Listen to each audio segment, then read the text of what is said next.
Shalom. Renungan kali ini berjudul Jalan ke atas adalah turun, mempraktikkan kerendahan hati, oleh Evangelis Lokamanya Prawiro. Kita sudah membahas kerja hukum spiritual yang dihubungkan dengan kecongkakan atau pride dan kerendahan hati seperti diungkapkan dalam tujuan-tujuan Allah bagi umat manusia. Kita melihat akibat masalah kecongkakan menyebabkan kejatuhan Satan. Setelah ia memberontak melawan Allah dan dilempar keluar dari surga, nama Lucifer berubah menjadi Satan. Kebalikan dari putra fajar atau pembawa terang dan pemberita fajar, ia menjadi Satan atau penentang, musuh yang menentang tujuan-tujuan Allah dan umat Allah. Ia menjadi contoh aspek-aspek negatif dari kebenaran. Barang siapa meninggikan diri, ia akan direndahkan. Matius 23 ayat 12. Sekarang, kita akan mempelajari secara detail aspek-aspek positif dari kebenaran ini, seperti diekspresikan dalam bagian kedua ayat itu. Barang siapa merendahkan diri, ia akan ditinggikan. Matius 23 ayat 12. Kontras dalam aspek ini antara Lucifer yang menjadi Satan dan Yesus, anak Allah atau Allah sendiri. Satan menjangkau ke atas namun terpleset dan jatuh. Yesus menunduk ke bawah dan ditinggikan. Jika kita fokus pada dua pribadi itu, kita akan melihat ilustrasi kebenaran ini. Namun kebenaran ini berlaku juga dalam setiap bidang kehidupan kita. Dalam setiap waktu dan situasi, jalan ke atas adalah turun. Dalam Filipi 2, Paulus mendorong orang-orang percaya untuk mensejajarkan pikiran mereka dengan perspektif Kristus. Hendaklah kamu dalam hidupmu bersama menaruh pikiran dan perasaan yang terdapat juga dalam Kristus Yesus, yang walaupun dalam rupa Allah, tidak menganggap kesetaraan dengan Allah itu sebagai milik yang harus dipertahankan, melainkan telah mengosongkan dirinya sendiri dan mengambil rupa seorang hamba dan menjadi sama dengan manusia.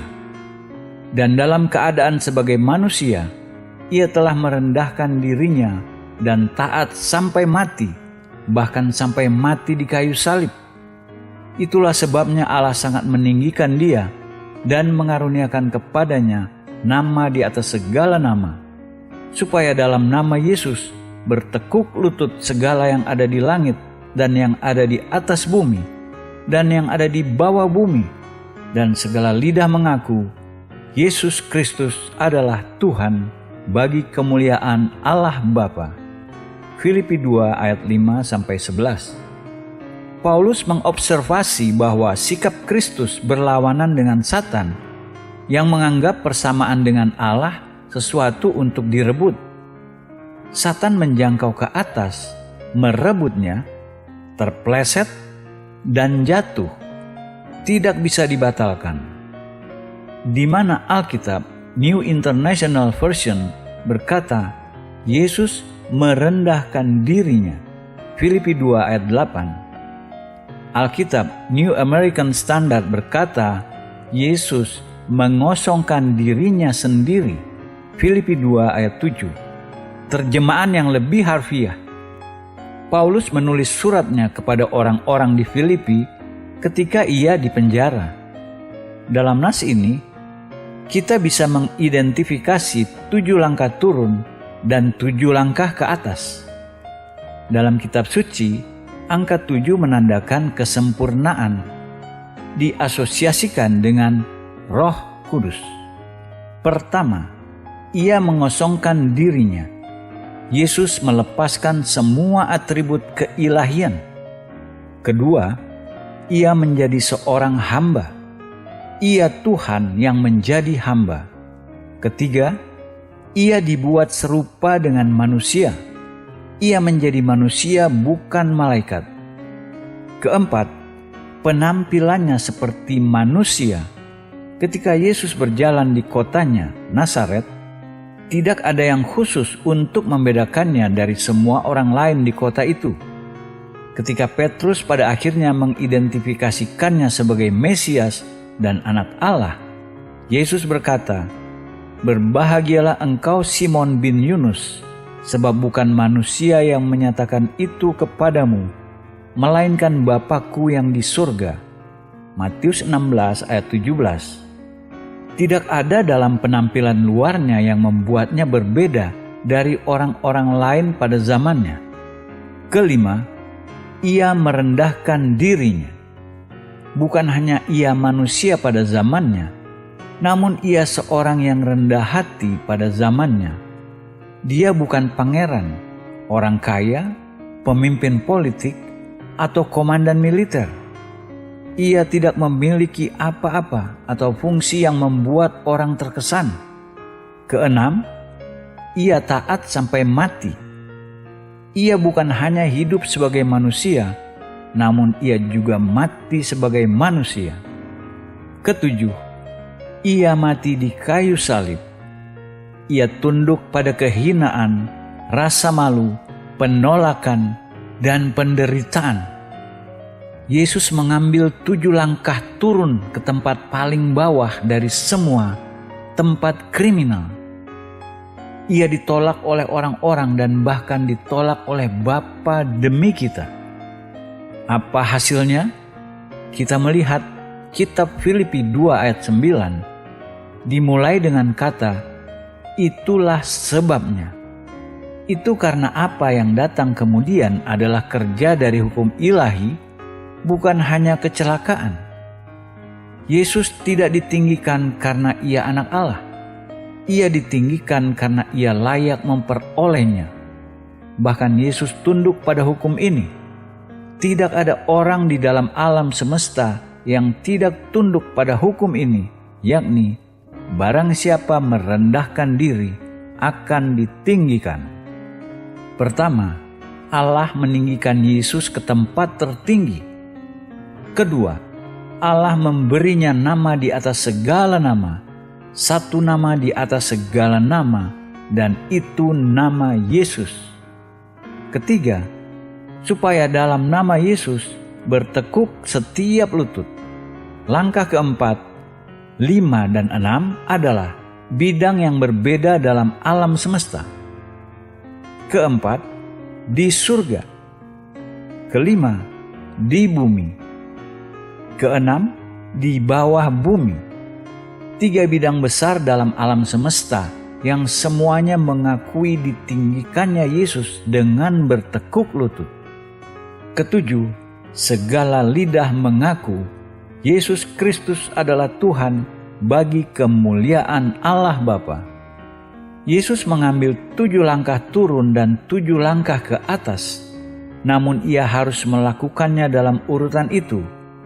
Ia tidak bisa mengambil langkah ke atas sampai ia sudah mengambil langkah turun. Marilah kita bermeditasi sedikit lebih jauh pada kata pertama dalam Filipi 2 ayat 9. Itulah sebabnya. Itulah sebabnya Allah sangat meninggikan dia dan mengaruniakan kepadanya nama di atas segala nama. Allah memberi Yesus tempat tertinggi dalam alam semesta. Ada pemikiran semua itu sudah dikerjakan sebelumnya. Orang berasumsi Yesus hanya perlu melakukan perbuatan-perbuatan tertentu dan Allah secara otomatikal meninggikannya. Perlu disadari ini keliru. Yesus harus memenuhi syarat-syarat tertentu agar ia ditinggikan. Jika Yesus saja disyaratkan memenuhinya, kita sudah pasti disyaratkan untuk memenuhinya juga. Paulus memulai nas dalam Filipi 2 dengan menekankan bahwa sikap kita harus sama dengan sikap Yesus. Ia menggambarkan sikap ini, bersedia turun, dan turun. Camkan di pikiran bahwa Filipi 2 ayat 12 berlaku bagi hidup kita. Dalam Alkitab, King James Version juga dimulai dengan kata wherefore. atau karena itu. Karena itu berarti syarat-syarat yang sama berlaku bagi kita. Seperti dikerjakan dalam Yesus, begitu pula harus dikerjakan dalam kita. Sikap yang sama dalam Yesus harus ada dalam kita. Kamu senantiasa taat. Karena itu, tetaplah kerjakan keselamatanmu dengan takut dan gentar. Bukan seperti waktu aku masih hadir, tetapi terlebih pula sekarang, waktu aku tidak hadir. Karena Allah lah yang mengerjakan di dalam kamu, baik kemauan maupun pekerjaan menurut kerelaannya. Filipi 2 ayat 12-13. Kerendahan hati dalam Filipi 2 ayat 8 mengarah pada ketaatan dalam Filipi 2 ayat 12. Kecongkakan atau pride di lain pihak mengarah pada ketidaktaatan, sumber pemberontakan Satan. Kerjakan keselamatan kita dengan takut dan gentar. Kerja dari prinsip merendahkan diri agar ditinggikan. Paulus menggambarkan apa yang dihasilkan dengan merendahkan diri. Lakukanlah segala sesuatu dengan tidak bersungut-sungut dan berbantah-bantahan, supaya kamu tiada beraib dan tiada bernoda sebagai anak-anak Allah yang tidak bercela di tengah-tengah angkatan yang bengkok hatinya dan yang sesat ini, sehingga kamu bercahaya di antara mereka seperti bintang-bintang di dunia. Filipi 2 ayat 14-16. Manusia rohani atau spiritual memuji, manusia kedagingan atau jiwani mengeluh. Camkan di pikiran, kita tidak pernah bisa benar dengan Allah ketika kita mengeluh. Ketika kita mengeluh, kita bersalah dan tidak murni. Kita hidup dalam generasi yang bengkok, bejat, dan jahat. Namun tanggung jawab kita untuk menjadi anak-anak Allah tanpa kesalahan dalam generasi ini. Jika kita ingin bersinar, caranya dengan berpegang pada firman kehidupan. Filipi 2 ayat 16. Kita tidak bisa hidup untuk diri sendiri, menyenangkan diri sendiri, hidup mandiri dan mengabaikan kebutuhan-kebutuhan dunia jika kita ingin bersinar. Agar bersinar, kita perlu berpegang pada firman kehidupan untuk mereka yang belum pernah mendengarnya. Paulus menutup dengan pertanyaan, apakah yang aku lakukan bermanfaat? Intinya, Paulus mengatakan, jika aku tidak menghasilkan ini dalam kamu, maka semua usahaku sia-sia. Suatu pemikiran serius dimungkinkan bagi seseorang melayani seumur hidupnya. Namun jika ia tidak menghasilkan orang-orang yang benar, kerja hidupnya sia-sia. Biasanya banyak orang fokus pada apa yang akan ia khotbahkan. Namun lebih penting fokus pada apa yang akan dihasilkan. Karena dari buahnya pohon itu dikenal. Matius 12 ayat 33. Khotbah-khotbah baik dan program-program baik kecil nilainya jika tidak menghasilkan orang-orang yang baik. Bagaimana dengan kita? Apakah keinginan kita mengikut Yesus sesuai dengan kerendahan hati dan pengorbanan diri yang ditulis dalam Filipi 2? Apakah kita siap turun agar kita naik? Jika demikian, kita perlu menyuarakan keinginan kita melalui doa kepada Tuhan Yesus. Jelas dari kebenaran-kebenaran yang sudah kita pelajari, buah kerja dari takut akan Tuhan dalam hidup kita adalah kerendahan hati. Ketimbang perasaan emosi atau saleh, kerendahan hati adalah keputusan dari kehendak dan harus dikerjakan dalam tindakan. Banyak orang memiliki ide salah mengenai kerendahan hati. Mereka masuk gereja hari Minggu pagi dan berpikir, apakah saya merasa rendah hati? Jangan peduli mengenai merasa rendah hati. putuskan saja menjadi rendah hati. Buat keputusan. Dari waktu ke waktu, kita mendengar orang-orang berdoa, Allah, buatlah saya jadi rendah hati. Mungkinkah Allah menjawab doa seperti itu? Hanya ada satu orang yang bisa membuat kita rendah hati, dan itu diri kita sendiri. Jika kita tidak memutuskan untuk melakukannya, tidak akan terjadi. Yakobus dan Petrus membuat poin yang sama dalam surat-surat mereka. Rendahkanlah dirimu di hadapan Tuhan, dan Ia akan meninggikan kamu. Yakobus 4 ayat 10. Demikian jugalah kamu, hai orang-orang muda, tunduklah kepada orang-orang yang tua, dan kamu semua, rendahkanlah dirimu seorang terhadap yang lain. Sebab Allah menentang orang yang congkak, tetapi mengasihani orang yang rendah hati. Karena itu, rendahkanlah dirimu di bawah tangan Tuhan yang kuat, supaya kamu ditinggikannya pada waktunya. 1 Petrus 5 ayat 5 dan 6. Perhatikan nas dari Yakobus berkata, rendahkanlah dirimu. Kita harus melakukannya. Dalam nas dari 1 Petrus, kita melihat ada kewajiban tertentu bagi mereka yang muda untuk menunjukkan hormat dan tunduk terhadap mereka yang lebih tua. Namun aplikasinya tidak berhenti di situ, melainkan prinsipnya berlaku bagi kita semua, muda dan tua sama, dengan kata-kata, rendahkanlah dirimu seorang terhadap yang lain. 1 Petrus 5 ayat 5. Allah menentang orang yang congkak, namun memberi kasih karunia pada yang rendah hati. Jika kita ingin kasih karunia, kita harus merendahkan diri kita. Namun jika kita menghampiri Allah dengan tinggi hati, Alkitab berkata, Allah tahu orang congkak dari jauh. Mazmur 138 ayat 6. Dan Ia menahan mereka. Tinggi hati tidak akan memberi akses pada hadirat Allah. Karena itu, rendahkanlah dirimu di bawah tangan Tuhan yang kuat, supaya kamu ditinggikannya pada waktunya. 1 Petrus 5 ayat 6. Allah yang menentukan waktu kapan kita akan ditinggikan. Yesus tidak membangkitkan dirinya sendiri dari kubur. Tidak, Ia menunggu Bapanya melakukannya.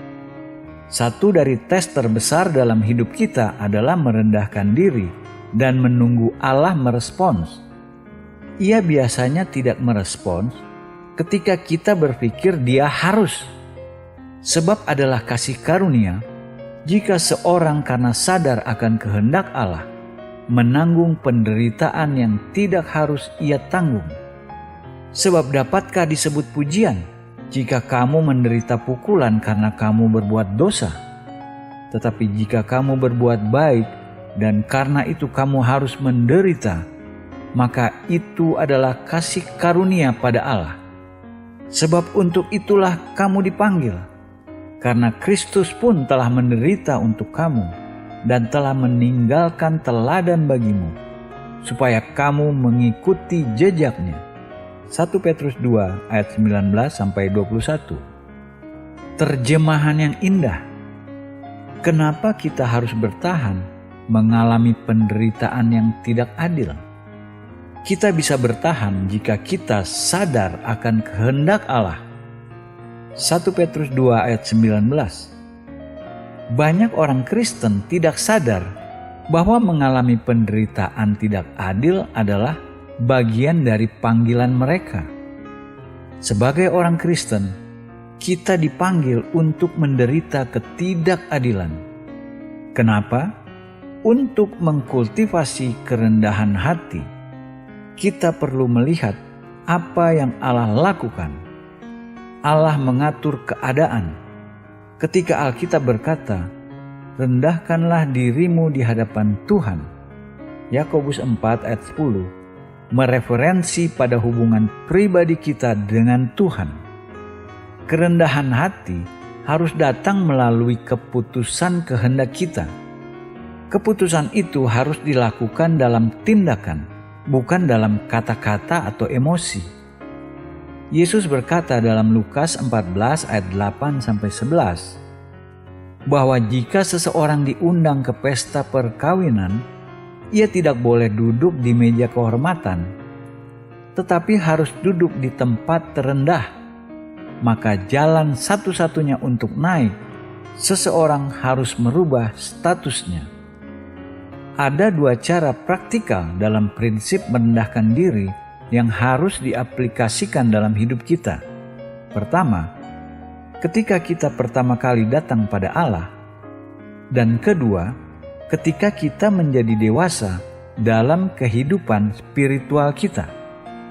Pada waktu itu, datanglah murid-murid itu kepada Yesus dan bertanya, "Siapakah yang terbesar dalam kerajaan surga?" Maka Yesus memanggil seorang anak kecil dan menempatkannya di tengah-tengah mereka, lalu berkata, "Aku berkata kepadamu, sesungguhnya jika kamu tidak bertobat dan menjadi seperti anak kecil ini, kamu tidak akan masuk ke dalam kerajaan surga. Sedangkan barang siapa merendahkan diri dan menjadi seperti anak kecil ini, dialah yang terbesar dalam kerajaan surga." Matius 18 ayat 1-4. Apa yang dimaksud dengan anak kecil yang rendah hati? Anak-anak tidak selalu sepenuhnya manis dalam perilaku mereka. Mereka bisa menjadi kasar, bengal, dan suka bertengkar. Namun mereka bisa diajar. Mereka tidak memiliki banyak prasangka atau kecurigaan. Ini yang Yesus maksudkan ketika ia berkata, jika kita datang pada Allah ingin masuk kerajaan surga, kita harus datang seperti anak-anak. Tidak ada jalan lain. Dalam 1 Korintus, Paulus menggambarkan orang-orang di gereja Korintus. Ingat saja, saudara-saudara, bagaimana keadaan kamu ketika kamu dipanggil. Menurut ukuran manusia, tidak banyak orang yang bijak, tidak banyak orang yang berpengaruh, tidak banyak orang yang terpandang. Tetapi apa yang bodoh bagi dunia, dipilih Allah untuk memalukan orang-orang yang berhikmat. Dan apa yang lemah bagi dunia, dipilih Allah untuk memalukan apa yang kuat.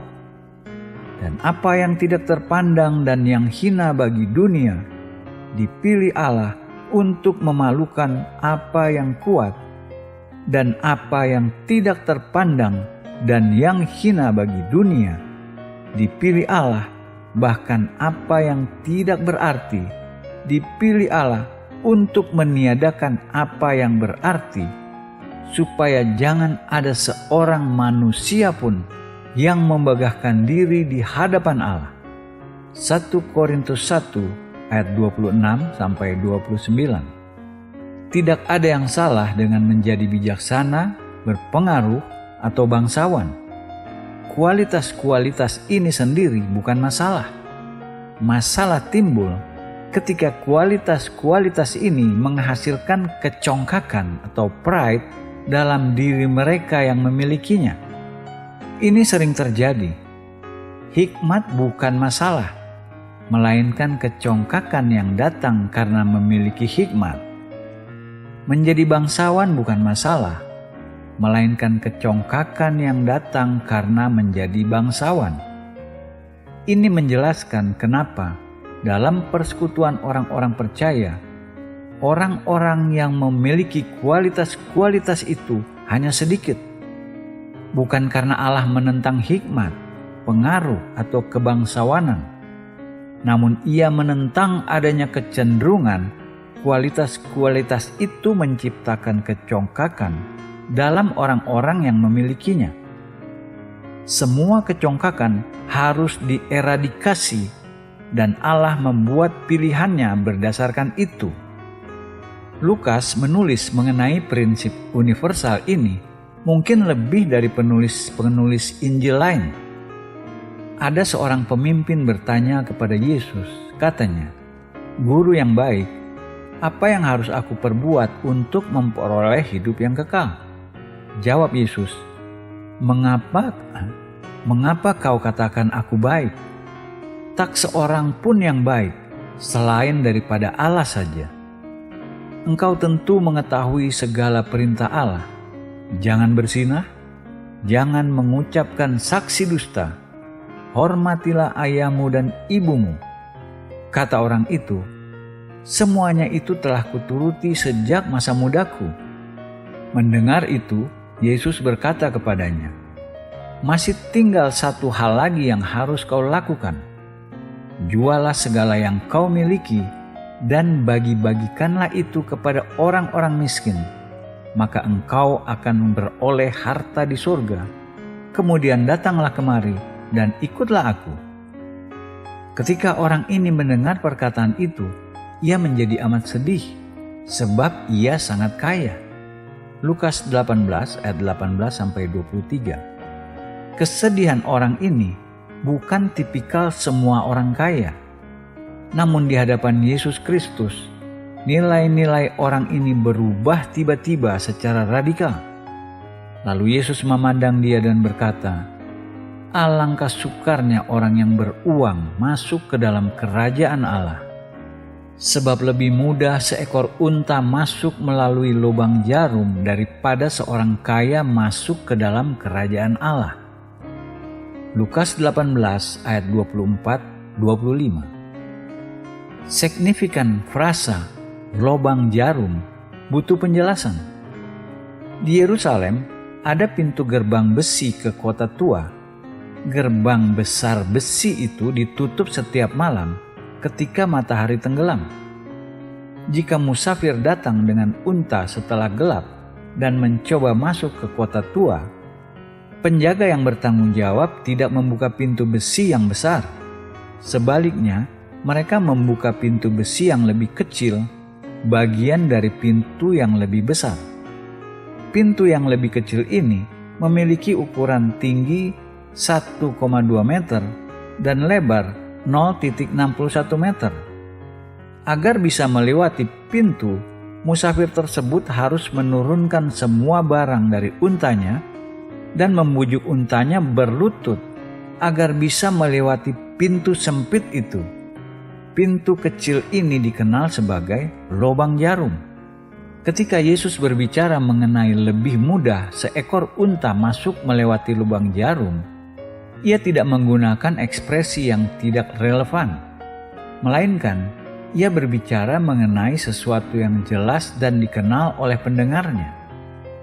Yesus berkata, orang kaya yang ingin datang pada Allah harus datang seperti unta masuk lubang jarum. Pertama, ia harus dilucuti dari segalanya, semua harta benda duniawinya. Kedua, ia harus berlutut. Hanya dengan melakukan hal-hal ini, ia nyaris bisa melewati. Tidak ada tempat untuk kecongkakan atau harta benda duniawi dalam pintu masuk yang sempit itu. Apakah kita merasakan dorongan Roh Kudus dalam hal ini? Apakah kecongkakan atau pride dan harta benda menahan kita? Mari kita berdoa untuk menjadikan kerajaan Allah prioritas kita. Tuhan, saya melepaskan diri saya sekarang dari apapun yang menahan saya mengikut Engkau sepenuhnya. Dalam nama Yesus. Amin.